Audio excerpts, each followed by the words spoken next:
কেন বাংলাদেশের মানুষ ভারতের বিরোধিতা করে? এই প্রশ্নটির উত্তর পেতে গেলে আপনাদেরকে এই ভিডিওটি দেখতে হবে।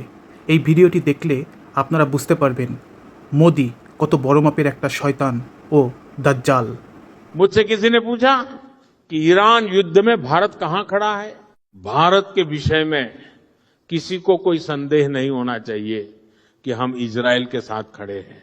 ভারতের একটি প্রেস কনফারেন্সে মোদি বলছে, ইরান ও ইসরায়েলের যুদ্ধে ভারত কার পক্ষে আছে?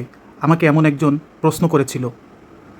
ভারতের অবস্থান সম্পর্কে জানতে কারোর কোনো সন্দেহ থাকা উচিত নয়। ভারত ইসরায়েলের পক্ষে আছে। इजराइल और भारत का लक्ष्य एक ही है। इजराइल को ग्रेटर इजराइल बनना है और भारत को अखंड भारत बनना है।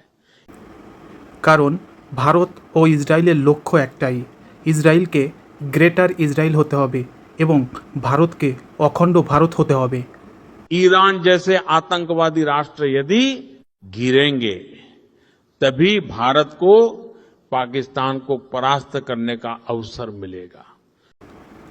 মোদি আরও বলেছে, যদি ইরানের মতো সন্ত্রাসী রাষ্ট্র ধ্বংস হয় তবে ভারতের কাছে পাকিস্তানকে হারানো সম্ভব হবে। ये अफगानिस्तान, बांग्लादेश, नेपाल और श्रीलंका तो बिना युद्ध के ही अखंड भारत बनेंगे। हमारा मुख्य लक्ष्य पाकिस्तान है और ईरान के विनाश के बिना ये लक्ष्य वास्तविकता नहीं बन सकता। ईरान को अपने आतंकवाद का परिणाम भुगतना होगा।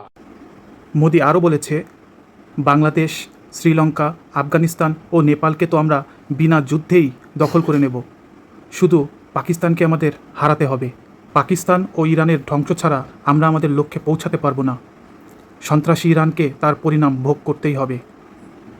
তো এই ছিল এই মোদির ভয়ঙ্কর বক্তব্য। সে কতটা বড় শয়তান ও দাজ্জাল এই ভিডিওটি দেখলেই বোঝা যায়। আপনাদের মতামত কমেন্টে জানান।